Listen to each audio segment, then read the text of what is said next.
shooting at me? You know these fuckers, of course they want to kill them.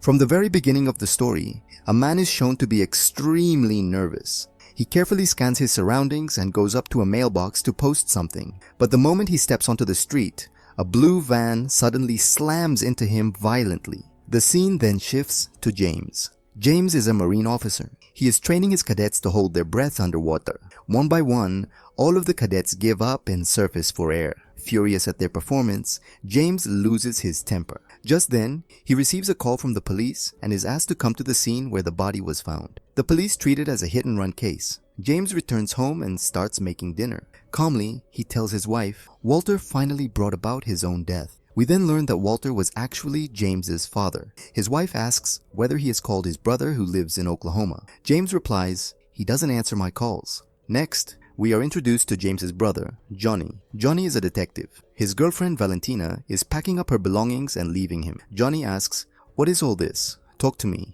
Valentina turns around and says, oh, now you want to talk? She is completely exhausted. Johnny keeps apologizing, but Valentina asks him if he even remembers what day it is. It's her birthday, and Johnny has completely forgotten. No matter how much Johnny begs, Valentina refuses to stop and walks out. Just then, Johnny receives a phone call from James's wife. She tells him that their father has died and that the funeral is tomorrow. She hopes Johnny will come, but Johnny clearly states that he hasn't spoken to James in 10 years. At that very moment, two men suddenly come up behind Johnny in the bathroom and hold a knife to his throat. They ask him where the package his father, Walter, had sent is. Johnny realizes that he hasn't spoken to his father since childhood, so whatever they're looking for, Walter would never have sent it to him. Just then, one of the men takes off his shirt, revealing a dragon tattoo on his chest, proof that he's mafia. Immediately, a fight breaks out between the two sides. Johnny takes on both men by himself. Then another man enters with a gun, but Johnny overpowers him as well. Throughout it all, Johnny calmly keeps drinking his beer, knocking them out one by one.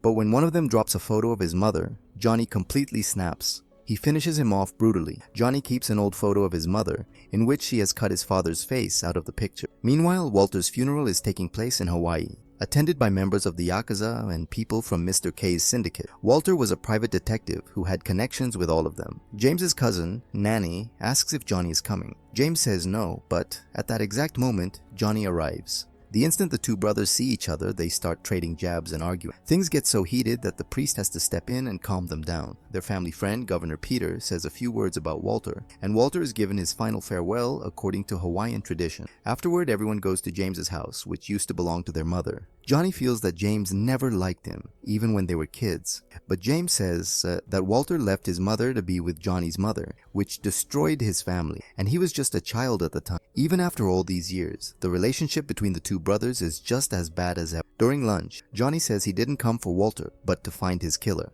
He tells James that the Yakuza came to his place to kill him. This makes James furious, because he knew Johnny's arrival would only bring more trouble. Johnny says he's not asking James for help, since James didn't help him when Johnny's mother died either. James asks him to step outside and explains that showing up after 20 years to hunt a killer will only cause problems, and that causing trouble is supposedly Johnny's superpower. Johnny asks him to trust him just once, but James mocks him, saying that Johnny couldn't even find his own mother's killer, so now he's assuming someone must have murdered their father too. Enraged, Johnny storms off. A man approaches him and says that Mr. K wants to meet him. Johnny refuses, but the bartender has already slipped something into his drink. Johnny passes out and wakes up directly in front of Mr. K. Mr. K tells him that Johnny has killed many of his men, and the syndicate never forgets such things. Johnny responds, "You killed my mother."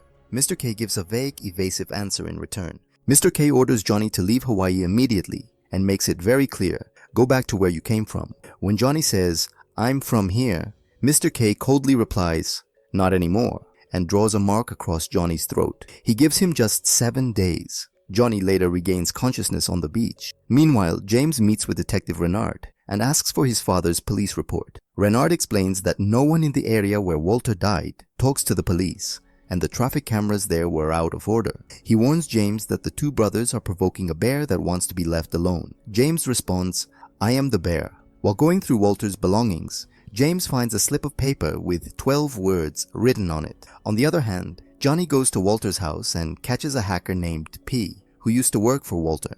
P says Walter told him to take a job at a catering company, but he doesn't know why. Johnny tells P that from now on, he works for him. James tracks down the bar that had cameras and tears the place apart to retrieve the CCTV footage. At the same time, Johnny finds a blueprint hidden inside a surfboard. The scene shifts to a rally for Governor Peter, where Nanny works. Johnny calls Nanny and asks her about the blueprint. She says she'll go to the office and check the database. Just then, James enters Johnny's apartment and shows him the CCTV footage. After watching it, it becomes clear. This wasn't an accident, it was murder. The two brothers head out in a car, but their arguing doesn't stop. Suddenly, another car crashes into them and gunfire erupts. James and Johnny take down the attackers together, but James's car is destroyed in the fight. Renard informs them that all the attackers were Yakuza shooters. He also reveals that Johnny isn't an active police officer. He's actually been suspended. James hands the CCTV video over to Renard. Renard warns them one last time. Later,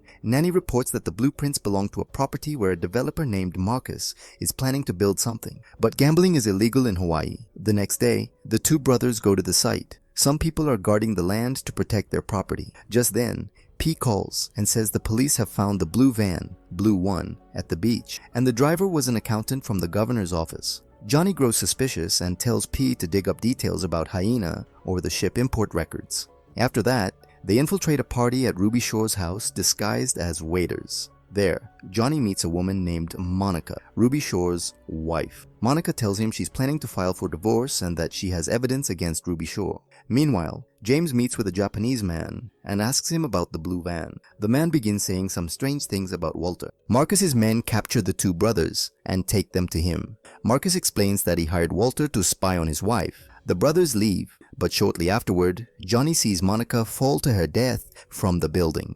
Enraged, Johnny attacks Marcus's house, but the guards overpower him and the police arrest him. Governor Peter gets him released from jail and tries to reason with the two brothers. As soon as Johnny is out, a vicious argument erupts between him and James. Years of buried pain and anger come pouring out. In the end, James apologizes, and the brothers decide to work together to find their father's killer. Just then, Johnny's ex-girlfriend Valentina arrives with a thumb drive that Walter had sent. But at the airport, a helicopter and ninja bikers attack them. A massive car chase breaks out. James brings down the helicopter, and they narrowly survive. P then opens the drive and discovers that Marcus paid Governor Peter a $12 million bribe to legalize gambling so he could carry out his plans. Walter had uncovered all of this, which is why he was killed. At that moment, James learns that Marcus has kidnapped his wife and Nanny. James and Johnny go into full action mode and storm Marcus's mansion. One by one, they silently take out all the guards. James fights and kills the Yakuza boss Nakamura, while Johnny confronts Marcus. Marcus mocks them, saying, "You're like mosquitoes, you can't stop me." Johnny then shows the pin of the grenade in his hand. The grenade explodes. James pulls his brother out of the water, and Johnny survives. Governor Peter is arrested, and that's where the story ends.